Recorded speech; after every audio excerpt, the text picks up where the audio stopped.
¿Qué más, familia del canal? Estoy aquí para traerles otro episodio de nuestro segmento Explícame Cómo, y hoy voy a estar hablando de el pecado. Al hablar del pecado puede que vengan muchísimas cosas a nuestra mente: el sacrificio de Cristo, la perdición, lo bueno, lo malo. Pero en este segmento, como en otros episodios antes, quiero abordar desde lo más básico hasta lo más complejo y dar claridad a un tópico que quizás puede que en su mente o en la mente de alguien que usted conoce esté un poco nebuloso. Primero, quiero comenzar con una pregunta, porque si es explícame cómo, es porque hay una incertidumbre. Y la pregunta del día es: explícame cómo saber qué es pecado. Hay ciertas situaciones en las cuales sabemos no, por ejemplo, matar. Eso está clarísimo, en la Biblia no matarás. Pero hay otras cosas que quizás un joven puede estarse preguntando: a ver, ¿hasta dónde puedo llegar con mi novia antes de que sea pecado? O podríamos preguntar: ¿es comer ciertas comidas o tomar, no sé, Coca-Cola, es eso pecado? Ya que hay tantas opiniones en el mundo cristiano, tantos predicadores, tantas doctrinas que van a favor o en contra, que sencillamente no tenemos una norma, una regla. Y pues eso es lo que quiero abordar. Para este episodio le pedí ayuda a mi profesor, el profesor Eliezer Águila, pastor Eliezer Águila. Es maestro mío en la universidad en la que yo estudio en Cuba. Y él me ayudó con este tópico, ya que es algo bastante complejo. 3 definiciones de pecado en la Biblia. Número 1.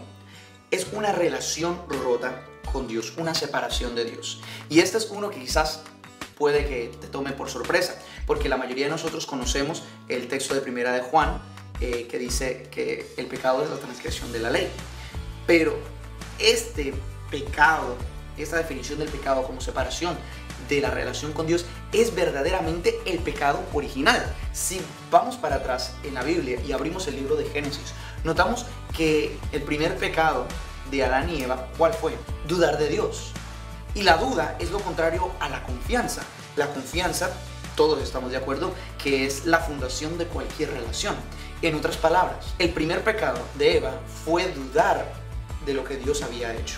Y por lo tanto, al romperse esta relación, allí es donde inició el pecado.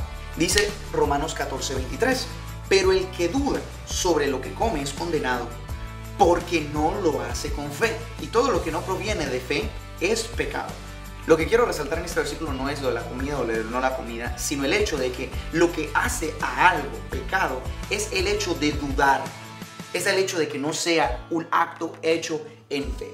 Y para entender un poquito mejor este versículo de la fe, hay otro en Juan capítulo 16, versículo 8 y 9, cuando Jesús habla del Espíritu Santo, dice: y cuando Él venga, convencerá al mundo de pecado, de justicia y de juicio. De pecado, por cuanto no creen en mí. O sea, el no creer en Cristo, el no tener esta relación de confianza con Él, es pecado. Y es que esa confianza es clave para nosotros tener una relación con el Señor. Si no creemos que Él es capaz de satisfacer nuestras necesidades, iremos en busca de otras fuentes, iremos en busca de otros dioses que provean nuestras necesidades. Y por lo tanto, solamente esta definición da paso a tantas cosas en nuestra vida.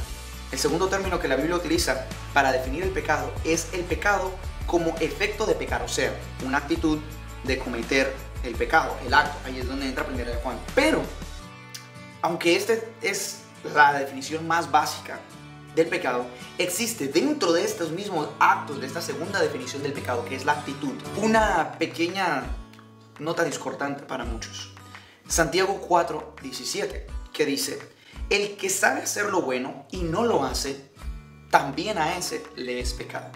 En otras palabras, su pecado no es el hacer, sino el dejar de hacer lo que saben que deben hacer. ¿Qué es lo que han dejado de hacer? Amar a Dios, buscar de Él, buscar tener una relación con aquel que los creó, con el Padre Celestial. Pero allí no termina la definición que la Biblia utiliza para el pecado. El tercero es el estado del pecado, una condición, una mancha. Y esta definición del pecado es un tanto más difícil de entender, ya que nosotros siempre asociamos el pecado con algo que se hace, no que se nace.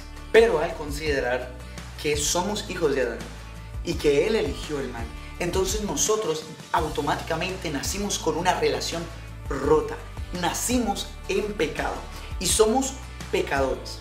Al enseñarnos este tópico, el pastor Eliezer nos ayudaba a entender eso con una ilustración de una enfermedad. El padre tiene alguna enfermedad genética y por lo tanto el bebé nace con esa enfermedad. Él no ha hecho nada para heredar la enfermedad, pero por ser hijo de un padre enfermo, el niño nace portador de esa enfermedad. De la misma forma, nosotros, al nacer de padres y madres pecadores, somos nacidos en una condición, en un estado de imperfección. Somos nacidos en un estado de pecado. Y si tomamos nuestras incógnitas, la incógnita de un joven que dice ¿cuánto puedo hacer con mi novia sin pecar? O ¿qué puedo tomar, qué no puedo tomar? O el tomar esto, el comer aquello, es pecado. Si lo tomamos desde el punto de vista de mi relación con Dios, entonces es mi cercanía a Él la que rige en mi vida qué hago o qué dejo de hacer. Ya no voy pensando, ¿es esto pecado o es esto no pecado? Sino que voy entendiendo en mi mente que si yo amo a Dios, hay ciertas cosas que sencillamente no voy a hacer. Tú, en tu relación con Dios, puede que no lo veas así, o no has llegado a experimentar ese toque del Señor, convenciéndote a ti de lo que puedes o no puedes hacer.